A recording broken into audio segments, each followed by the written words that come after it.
Welcome to Career Tools. Today's cast, a company change with a promotion is unlikely. The questions this cast answers are, is it possible to get promoted when changing employers? Should I apply for positions at other companies? And what are the risks of trying for a higher level role somewhere else? If you want the answers to these questions and more, keep listening. Hey, y'all. We're coming back to California, specifically Palo Alto. We'll be in Cupertino, and those dates are August 29th and 30th. We'll be presenting our Effective Manager and Effective Communicator events, and we would love to host you if you're in California or if you're specifically in the Palo Alto area. Come out, learn about effective management, learn about effective communication, do more to help your career and your team. We'd love to see you. Silicon Valley Conference, August 29th and 30th, 2023. Today we're going to talk about promotions. Unfortunately, and I just hate that this is true, there are far too many professionals out there who have got a career with an organization and are struggling to get promoted within that organization and think to themselves, well, maybe if I go elsewhere, those people will hire me as a manager. The reason we're here today, group, is if you've been trying to get promoted to a management role and it's not happening, we know it's frustrating. We completely agree with you.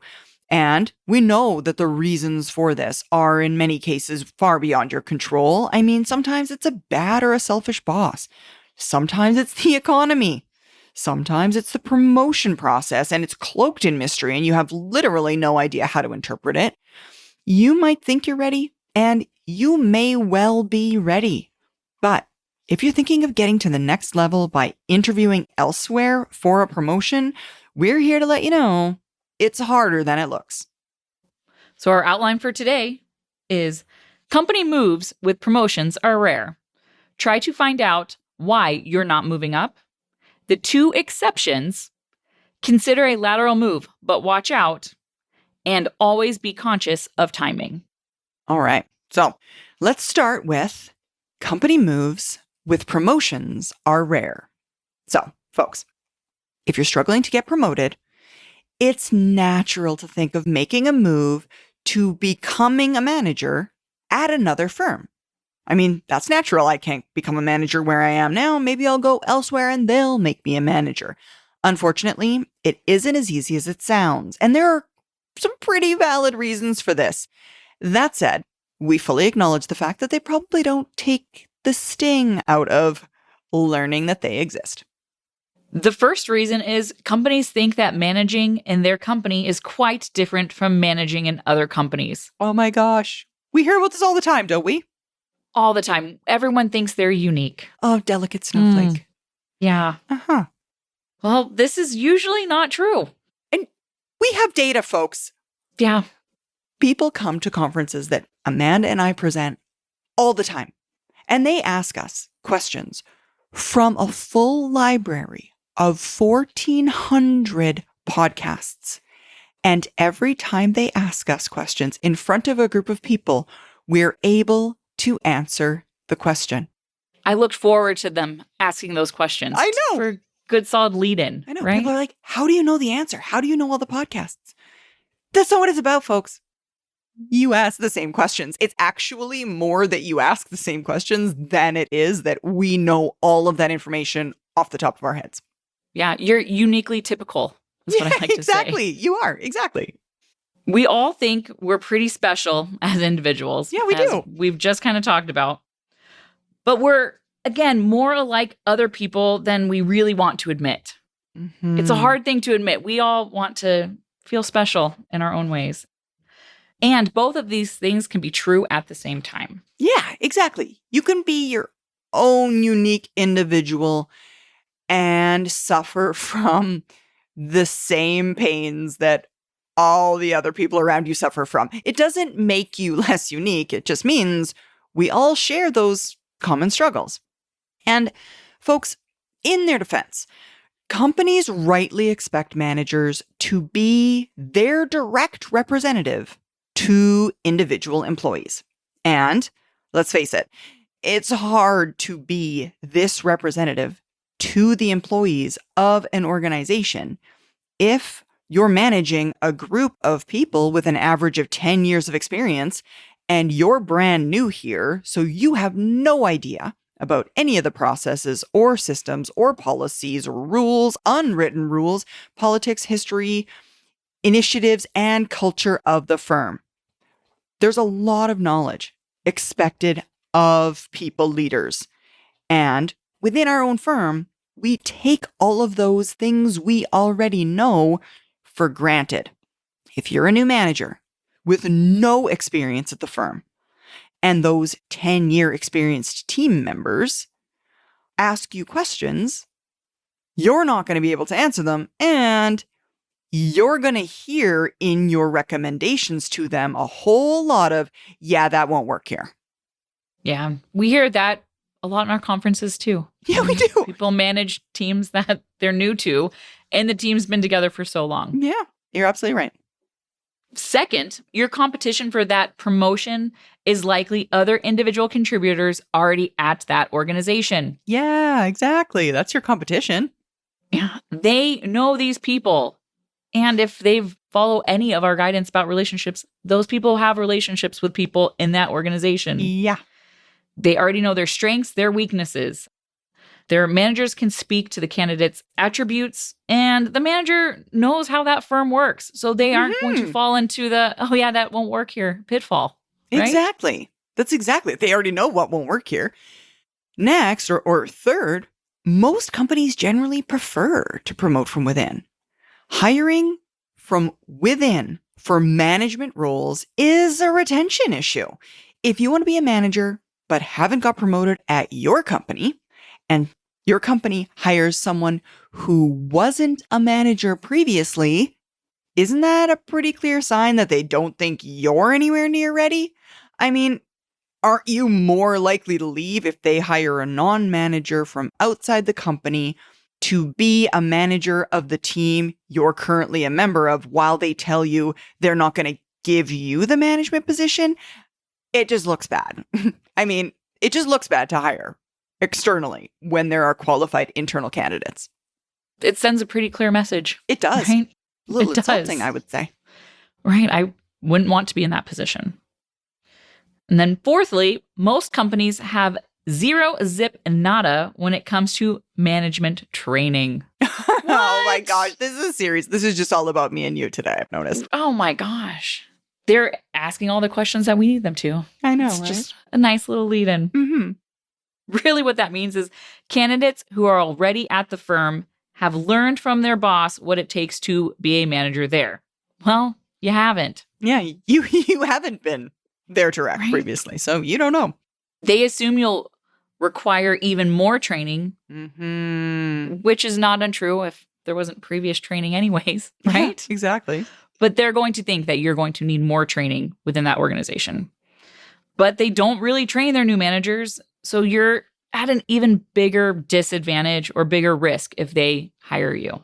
Exactly. And folks, these are only 4 of the reasons, and we could go on and on. We're going to mention one final reason, though. Hiring a manager who used to be an individual contributor somewhere else just looks bad. Basically, the company is saying to everyone who applied, despite your history here, despite the fact that you've been with this company for years, despite the fact that you've given us your blood, sweat, and tears, and we know you desire the role, and we can ensure that you are a person we want to work with. Heck, you work here now. We'd rather take a chance on someone who's never worked here to be in charge of people like you. And it also looks bad in terms of developing people. I mean, the promotion to manager is a small part, but it's still a part of the firm's succession planning. So it's more than just this one job, this one time. It's all part of a larger picture. Now, to clarify, this is not to say that we agree with this thinking. Mhm. We can think of hundreds, if not thousands, of individual contributors who can easily make such a move. But that doesn't change the rarity of this move. And because it feels reasonable to many, I'm already here. But there are no openings. Why wouldn't I be good somewhere else? It's the tension between what we think and what is that's the problem. That's exactly it. We're here to help you understand that the risk exists and you don't always see it. We don't always see it, right? When we're looking for those other jobs. So rather than thinking that your best option is looking elsewhere, we would recommend, at least in one case, that you try and find out why you're not moving up. So if you want to get promoted, it's easier and better to do so with your existing employer. If you've tried and failed, we'd have you examine the reasons for that failure. It's our experience that the majority of individual contributors who aren't making it either don't know how their firm's process works or they're simply not prepared. Now, folks, we do want to make an aside here in that we hear often that the real reason people tell us they want or deserve a promotion is their length of experience. And unions and governmental agencies, they call this time in grade. Time in grade is rarely, if ever, a primary factor, or even in many cases, a small factor in promotion decisions in well-managed firms. Most companies learn this the hard way. By using time in grade and discovering that this is a bad decision, it's a terrible rationale, so many people end up, and we've seen this, promoted and then failing as a manager. The one thing to look at oughtn't be how long have they worked here. It ought to be all of the reasons that they deserve to be promoted. When you're only looking at that one small factor, that is how long they worked for us or time and grade, it's a poor indicator of someone's ability to be a people leader. Absolutely. And this leads us to the key takeaway. Never tell anyone at your firm that your reason for wanting a promotion is time and grade. Yeah, exactly. It will brand you as someone who doesn't quite understand the need for the preparation or how the process really works. If you've told your manager or HR this, make sure to retract it and apologize for your ignorance of the process and lack of preparation. Exactly. And if you're wondering why or what preparation is necessary, please take the time to review our series of guidance on getting ready to be promoted. Again, if you're a licensee, we mention this all the time, you can go to the bottom of our show notes for this podcast and click the link for that podcast series. It'll take you to the series, which is part of career planning and entitled Getting a Promotion. And the topics in this category include the 150% rule, experience, politics, volunteering, delegation, and peer analysis for starters. So again, take a listen to that series if you've not heard it already.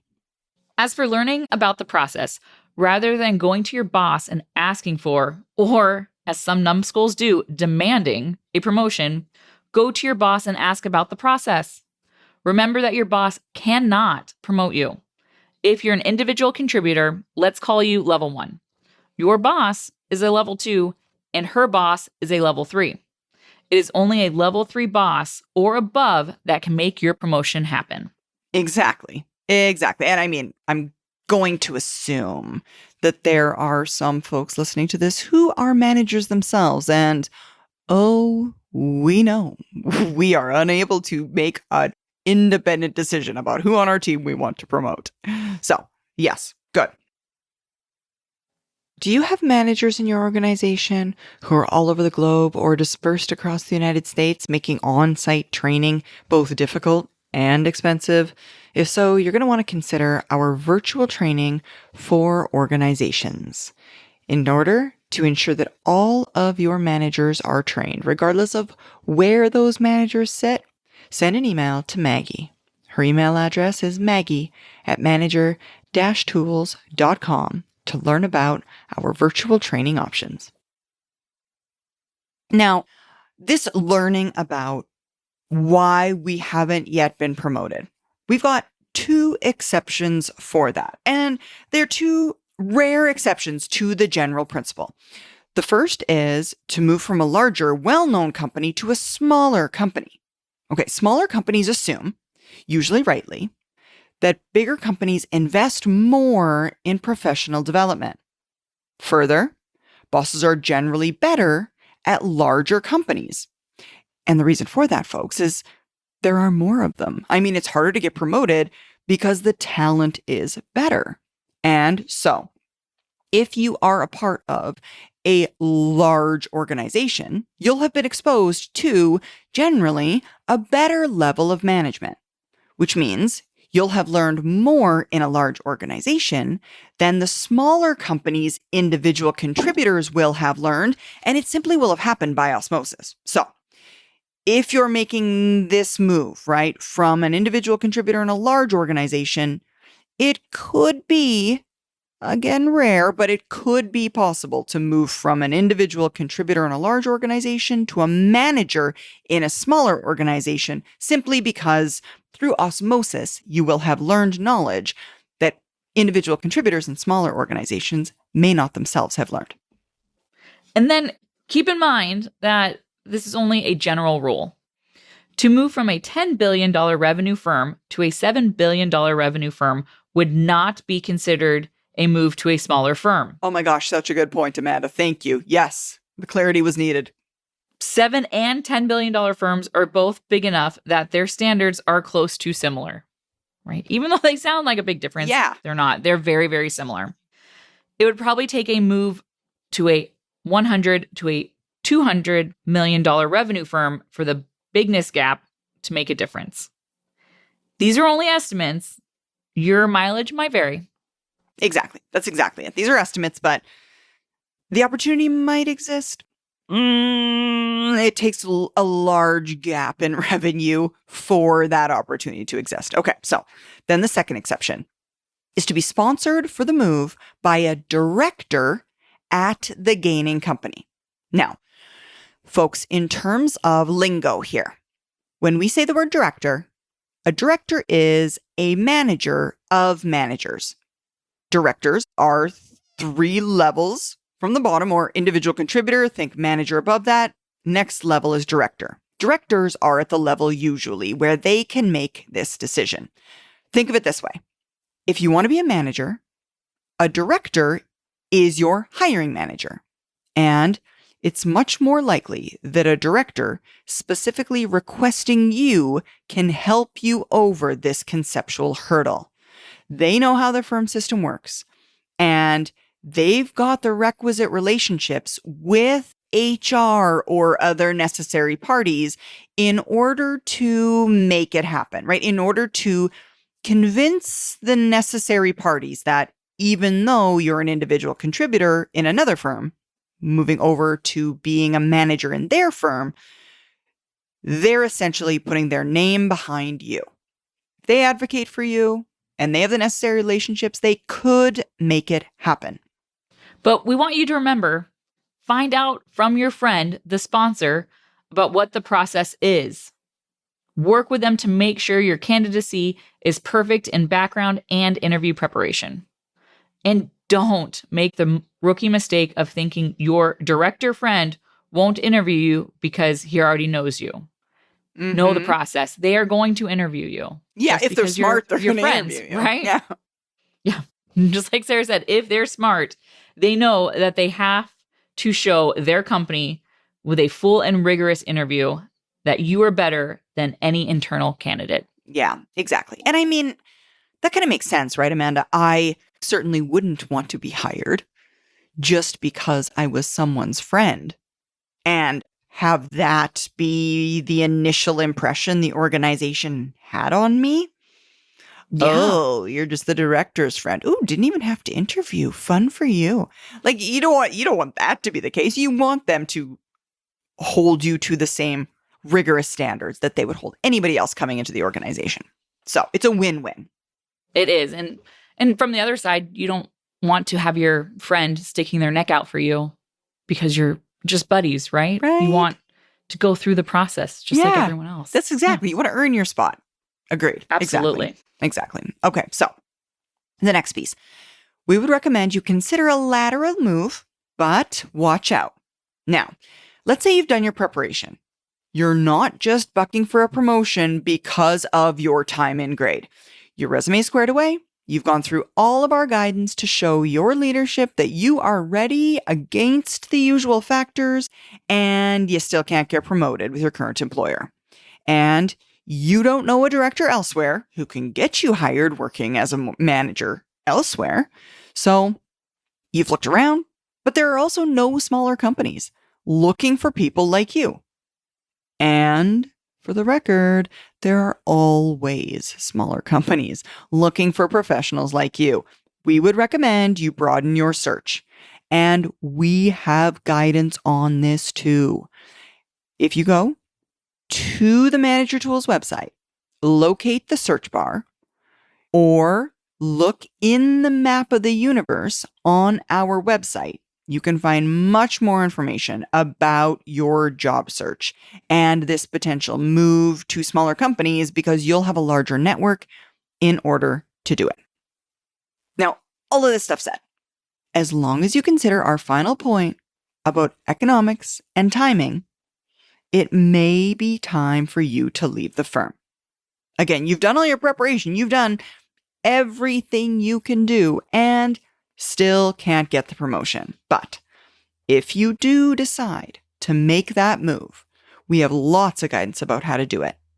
And you're going to see from our final point about timing, it's really not personal if you can't get a promotion. And lastly, please listen to or read our guidance on the dangle. Where the dangle, that's a good one. Yeah, it's where your firm promises that while they're hiring you at one level, but you will be promoted very quickly. Mm-hmm. Lots of firms say that. There's a lot of stories about that move. Yeah. And the dangle. Yeah. Mm-hmm. But know that not many actually come through. And our guidance is going to reveal that. Be ready to start overbuilding your relationships and proving your worth for the next level of leadership. Yes, exactly. All right. So then next, always be conscious of timing. Now, I think that many people who are listening to this podcast are familiar with Mark and Mike. If you're relatively new to the community, you may not be familiar with Mark and Mike. However, Mark and Mike are our founders. And if you listen to any number of podcasts in our archive, you will most definitely have heard their voices. Now, Mark and Mike, when they worked together in the Army, had a colleague named Dave Lynch. He was an excellent officer and leader. He had a plaque in his office with an important reminder: choose your battles carefully and always be conscious of timing. So, there's one more factor to consider in your promotion efforts, and it's timing, or more specifically, the economy. If there's a recession, it really doesn't matter how prepared you are. Your company is gonna be watching costs.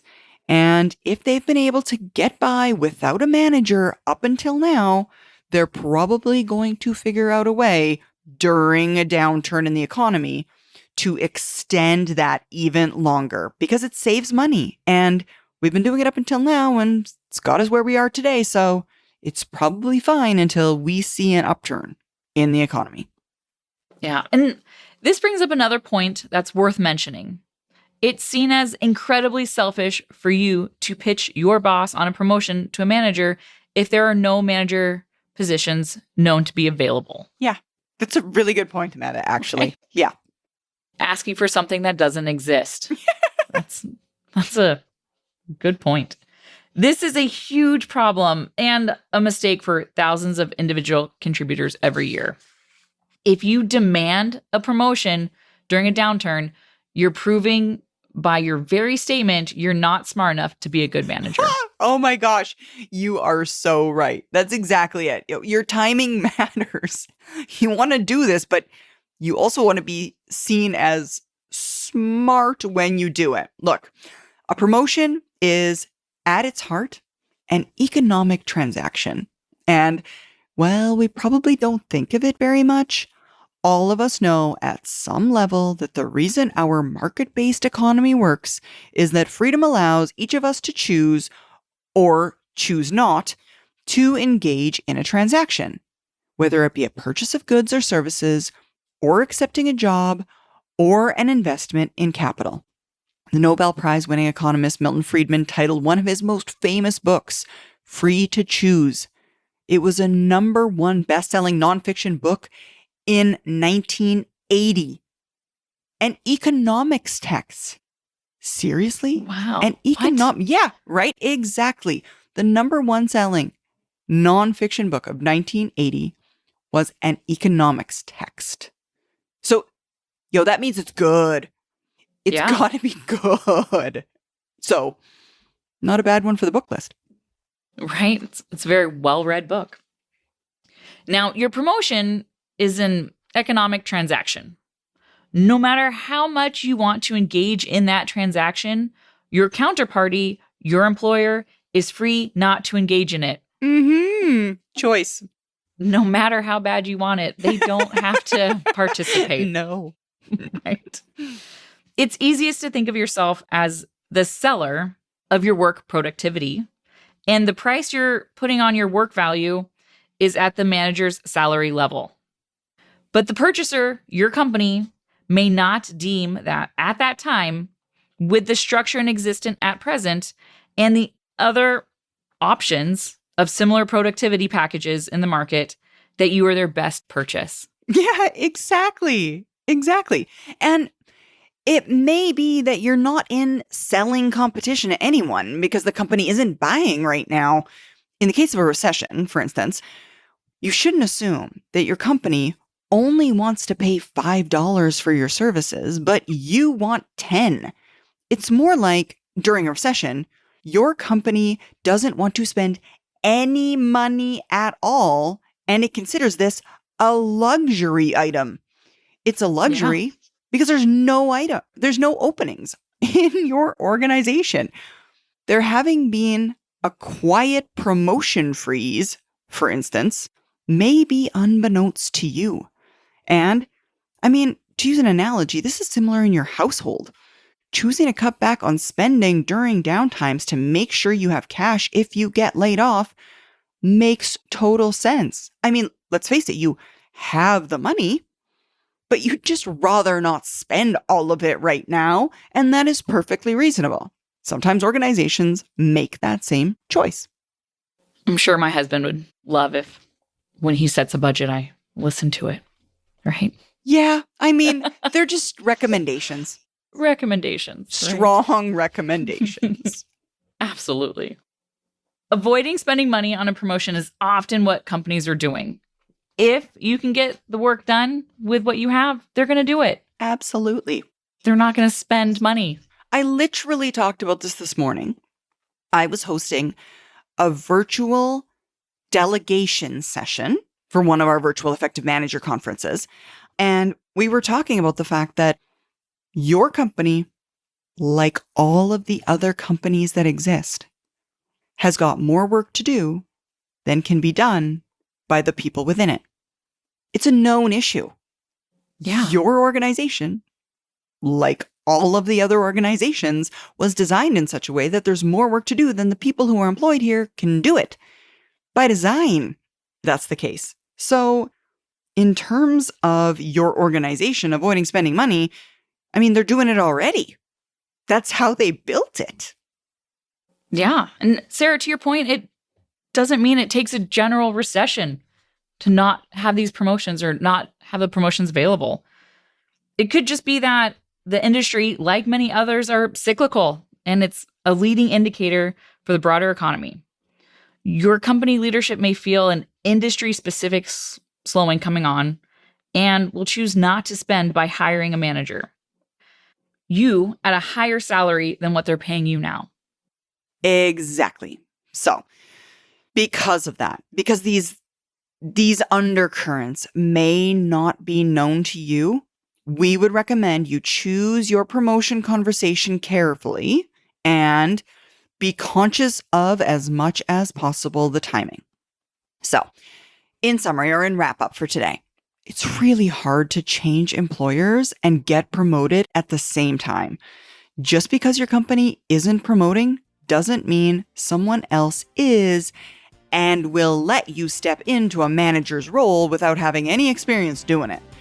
You've got to get prepared well in advance. You need to be conscious of timing, and you need to recognize the risks of leaving so you don't get caught by the dangle. Thank you, Amanda. Thank you, Sarah. That's all we have for this week, folks. Join us again next week with a new topic. Bye, everyone. Bye.